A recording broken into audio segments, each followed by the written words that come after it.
Salut mes nakamas, c'est le Doc, j'espère que vous allez bien. Bienvenue pour cette première vidéo de l'année 2018. Ça va être une vidéo quand même qui va être, je pense, assez calme. On va parler du chapitre 890 parce que ce chapitre a quand même été une grande surprise. Premièrement, parce qu'il est sorti en avance. Normalement, on aurait dû l'avoir en début d'année 2018. Les Japonais vont le lire seulement que à la fin. Je crois qu'ils vont peut-être le lire que samedi.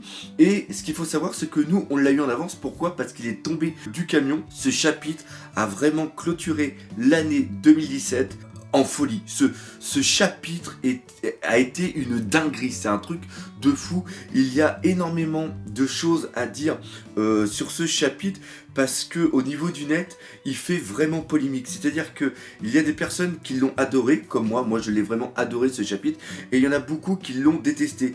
Ils n'ont pas spécialement aimé cet arc Toadland, et ce chapitre vient vraiment pour eux confirmer ce qu'ils pensent de cet arc, c'est-à-dire que c'est un arc de merde et que Big Mom est la plus faible des Yonkou et qu'elle s'est fait complètement violer entre guillemets par l'équipage, que c'est complètement nul, qu'il n'y a même pas Luffy, qu'il n'y a même pas Zoro, qu'il n'y a même pas Sanji et qu'elle s'est quand même fait totalement battre.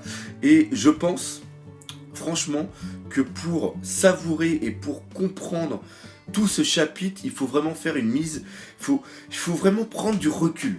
C'est ça pour moi qui est important, et vraiment analyser non pas le chapitre en tant que chapitre, mais chapitre comme un élément du tome et comme un élément de cet arc Toadland. Donc on va remettre tout ça dans le contexte. Le chapitre qu'on a eu il y a 2 semaines, le 889, qui finissait par un cliffhanger de malade, c'est-à-dire qu'il y a Jinbei qui nous dit il faut quitter le navire. Normalement ce chapitre viendra clôturer le tome 88, et donc à chaque fois qu'on finit un tome, c'est comme ça que travaille Ishiroda, c'est comme ça que travaille la plupart des mangaka. Quand on finit un tome, on finit par un cliffhanger de malade ou on finit par la fin d'un arc. Et donc là, ce tome 88 finissait par un truc absolument fou, c'est-à-dire que les Mugiwara devaient partir parce que Big Mom était sur le Sunny. Et quand on recommence un nouveau tome, c'est-à-dire que le chapitre 890 viendra commencer normalement le tome 89, eh bien on vient baisser la tension qu'on a eue dans le tome précédent pour reprendre une narration normale, pour après avoir une sorte de en milieu de chapitre, encore une fois, d'un moment épique, de redescendre et après de finir en apothéose un tome. Et là, c'est exactement ce qui se passe. C'est-à-dire que la tension qu'on a eue dans le tome précédent vient ici se clôturer. Et ce qui est encore plus génial ici, c'est que c'est Jinbei dans le chapitre 889 qui nous disait il faut quitter le navire, et c'est Jinbei dans ce chapitre 890 qui vient être l'un des acteurs principaux de l'évacuation de Big Mom du Sunny. Et on reprend bien la chose, ils ont seulement réussi qu'à évacuer Big Mom du Sunny. Ils ne l'ont pas battu, ils n'y ont même pas fait des dégâts, parce que les dégâts qu'elle a reçus, c'est seulement qu'un coup de foudre, et on la voit dans la dernière page, elle est encore en parfait état, la Big Mom. Et ce qui se passe, c'est qu'il faut vraiment bien remettre dans le contexte l'échange qu'il y a eu entre Big Mom et les Mugiwara. Les Mugiwara ont vraiment travaillé en équipe. Jinbei a été le maître d'œuvre, mais chacun a eu un élément, a eu une action vraiment importante. Et c'est ça qui est vraiment génial. C'est-à-dire que ici, Ishiroda montre bien que chacun individuellement n'a pas le niveau pour être à la cheville de Big Mom, mais ensemble, ils arrivent à mettre en place une technique qui permet d'évacuer Big Mom. Encore une fois, elle n'a pas été battue, elle n'a seulement été que évacuée. Alors il y en a beaucoup qui ont dit oui, mais regarde, par exemple Chopper a réussi à contrer une attaque de Big Mom, donc Big Mom est faible. Non, Big Mom a voulu à un moment écraser Nami, comme moi. Par exemple, j'écraserai une mouche, et je sais pas vous, mais quand vous écrasez une mouche, vous n'allez pas taper pour tout détruire, vous allez seulement taper sur la table. Et là, c'est exactement, c'est-à-dire que Big Mom prend la main et elle fait un coup pour écraser Nami, et là, Chopper fait le guard point pour bien temporiser l'attaque pour la recevoir, et on voit d'ailleurs qu'au niveau de son visage ça lui fait quand même mal, et il faut reprendre en plus que le guard point est la forme défensive ultime au niveau de Chopper. On a un rapport de force qui n'est pas égal, mais dans le contexte qui se comprend. Après, quand on a la passe d'armes entre Big Mom et Jinbei est en haki quand il fait justement ce bras comme ça, et elle, Big Mom, ne fait seulement que envoyer un coup d'épée et un coup de puissance. Il n'y a pas de haki sur l'épée, il n'y a pas de haki sur Big Mom, et on voit que Jinbei arrive à résister quelques secondes et après se fait totalement éjecter du navire. Je répète encore une fois, Big Mom utilise une épée. Big Mom n'est pas une épéiste, ce n'est pas la technique ultime de Big Mom. Ce n'est pas c'est pas comme Doflamingo quand il maîtrise ses fils et que contre Luffy, il envoie une attaque ultime. L'attaque de Big Mom est une attaque d'épée lambda. Je dis bien lambda.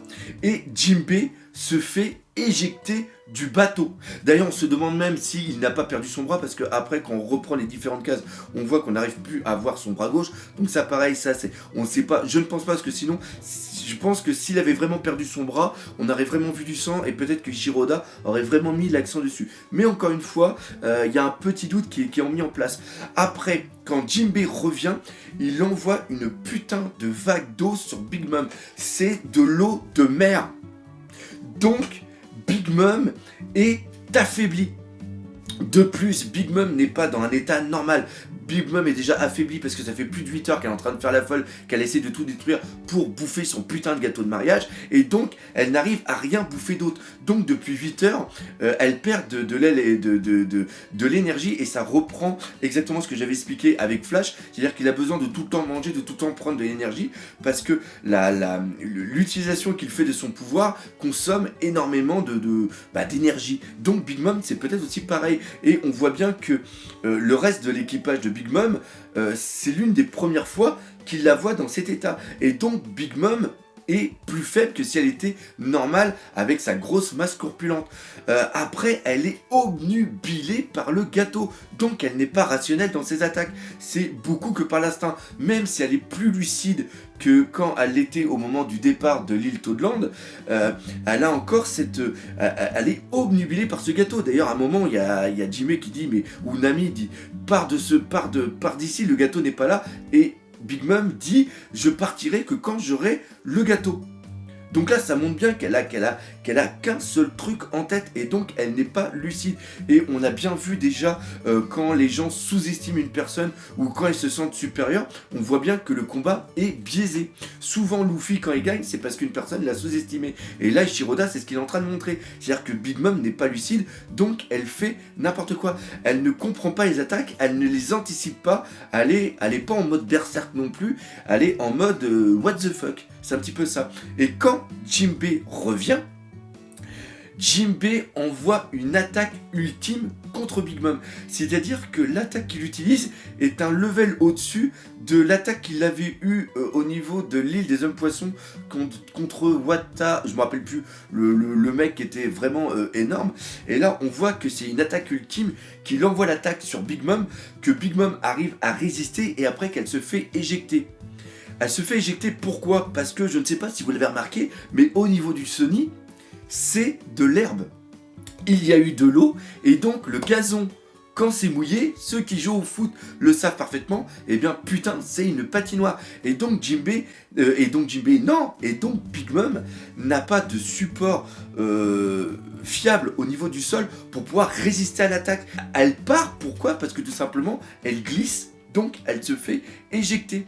Et encore une fois, Jinbei est un karatéka, ça fait plusieurs années qu'il s'entraîne dessus pour atteindre un niveau, c'est peut-être c'est sûrement l'un des hommes poissons le plus fort au niveau du karaté, et c'est bien le karaté en plus des hommes poissons, et il met ses techniques dans Big Mom, et Big Mom en face, elle est en mode un petit peu what the fuck. Parce que elle ne fait que prendre l'attaque. Elle n'est pas dans son niveau maximum. Donc c'est là où je veux parler de la chose. C'est-à-dire qu'on a un rapport de force entre Big Mom et Jinbei qui est totalement biaisé. Vous remettez une Big Mom lucide, bien, Jinbei se serait fait totalement balader. Le Sunny serait à 40 mètres sous la mer. Et ce qu'on a ici entre Big Mom et Jinbei, c'est exactement ce qu'il s'est passé au niveau de Marineford. À Marineford, quand Barbe Blanche arrive, Barbe Blanche n'est plus l'ombre de ce qu'il était. Il est malade, il sait qu'il va mourir. Et toutes les attaques qu'on voit, même si elles sont super puissantes, ne sont qu'un fragment de sa réelle puissance. La réelle puissance qu'on voit au niveau de Barbe Blanche, c'est quand il combat Akainu, où c'est un petit peu son fils vient de mourir, il y a toute la hargne, il y a toute la haine qui est en l'intérieur de lui, et là, Akainu se fait totalement démonter. Akainu qui est un putain d'empereur. Lapsus. Un amiral pour moi qui se rapproche quand même presque d'un niveau d'un empereur. C'est-à-dire que dans Marineford, tous les échanges sont totalement biaisés. C'est-à-dire que même les amiraux, quand ils combattent, ils doivent faire attention des autres marines qui sont là, et ils doivent faire aussi attention à Marineford, qui est un petit peu leur emblème de puissance. C'est là où je veux jouer, c'est-à-dire que Ichiro Oda aime bien jouer avec nous, et nous montre des trucs qui sont réellement totalement faux. On va reprendre aussi un petit peu les empereurs. On l'a vu que Big Mom était peut-être la plus faible des empereurs. Pourquoi? Parce qu'elle dit bien qu'elle n'était pas au niveau de Barbe Blanche. Parce qu'elle dit, si j'avais eu justement Elbaf avec moi, j'aurais pu battre Barbe Blanche. Donc on voit déjà qu'il y a un niveau de puissance qui est un petit peu différent. Par contre, c'est quand même une empereur. Elle est de naissance, on nous l'a montré avec le flashback, elle a cette force en elle qui est totalement titanesque. Elle a aussi quelque chose au niveau de son métabolisme où elle est insensible peut-être à la douleur, qu'elle est insensible beaucoup. Elle n'a jamais saigné. La seule fois où elle est saignée, c'est quand elle est tombée à genoux, quand elle a fait cette crise. Donc on voit bien que Big Mom, si elle est un empereur, c'est déjà par rapport à sa constitution naturelle. Et après, chaque empereur a vraiment ses points faibles qui ont été montrés par Ichiro Oda. Big Mom, c'est tout simplement la bouffe. Barbe Blanche, c'était tout simplement sa famille. Si il se passe ça au niveau de Marineford, c'est parce qu'il s'inquiète par ses enfants, et c'est parce qu'il se met en tant que père pour protéger ses enfants. C'est ça qu'il se passe. Après, on voit bien que par exemple, Kaido, lui, va être battu avec une force brute, parce que tout est montré par rapport à sa force. C'est quelqu'un qui est mortel, c'est la créature, hein, non pas l'homme, mais c'est la créature la plus forte du monde. Donc il y a vraiment ce teaser qui est montré sur la puissance, et je pense que cet arc Wano Kuni va vraiment être un gros level up pour les Mugiwara, et peut-être pour Luffy, pour nous montrer la puissance qu'il aura contre Kaido. Et après, Barbe Noire, lui, son point faible, c'est son arrogance. Ça a été montré déjà face à Ace, face à Barbe Blanche. Tout a déjà été montré. Donc on sait que au final, Barbe Noire sera battue par une trop grande confiance en lui, et toute l'intelligence qui a été développée par rapport au personnage est en un sens son point faible. Et au niveau de Shanks, c'est exactement la même chose. C'est-à-dire que Shanks, on voit qu'il est vraiment proche de Luffy, et ce sera peut-être ça son point faible.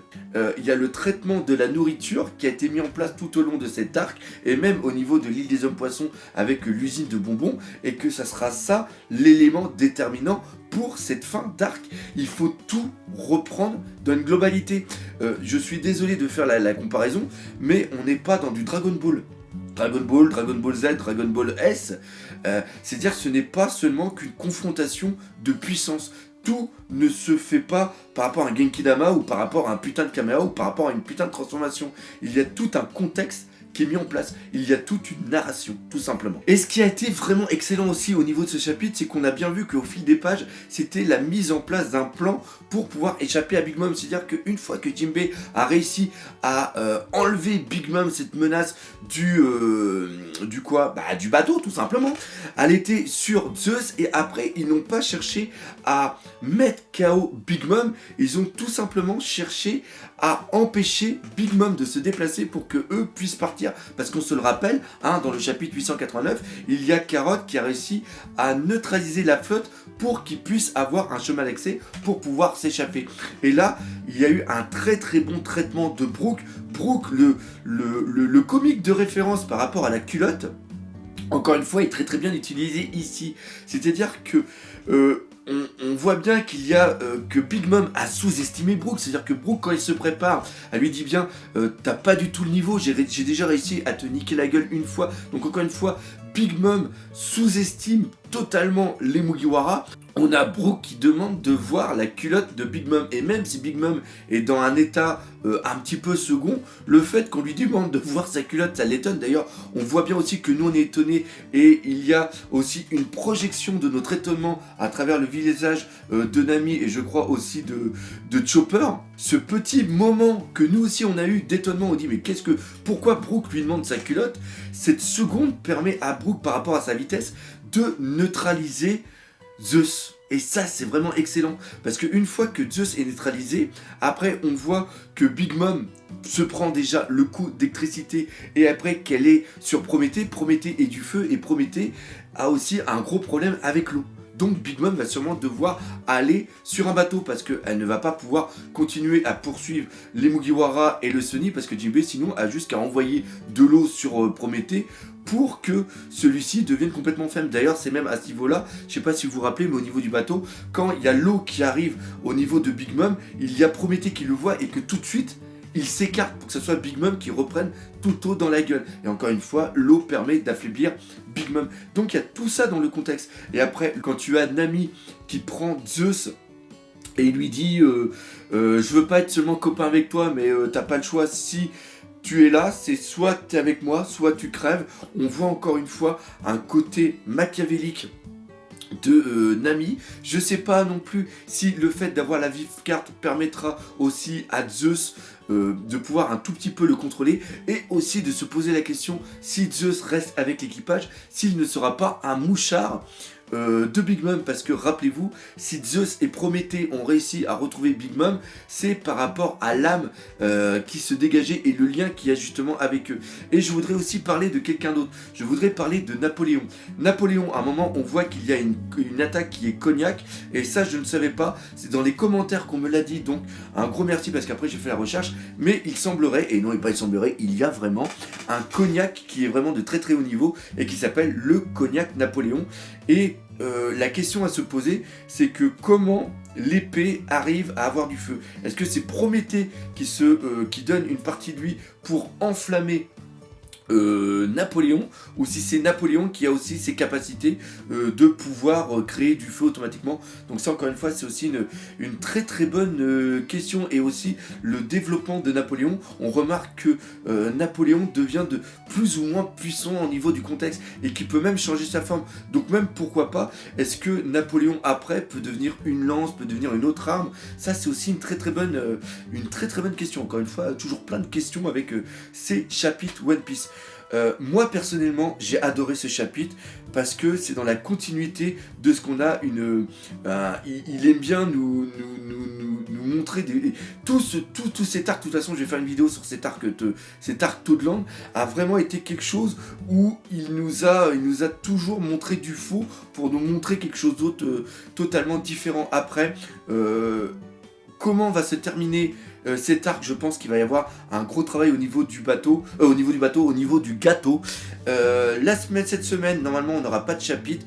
Peut-être un chapitre la semaine prochaine, mais peut-être en retard en fonction des sorties qu'il y aura au Japon. Donc voilà ce qu'il y avait à dire globalement au niveau de ce chapitre. Critique analyse, encore une fois, faite différemment. Je préfère beaucoup plus maintenant en parler avec vous. Je trouve que c'est beaucoup plus... moi ça me fait plus de plaisir de les faire comme ça, donc pareil dans les commentaires, dites-moi ce que vous en pensez. Comme d'habitude, n'oubliez pas de défoncer la gueule de ce putain de pouce bleu. Et surtout, n'oubliez pas le principal, One Piece, c'est la vie. Allez, salut mes Nakama.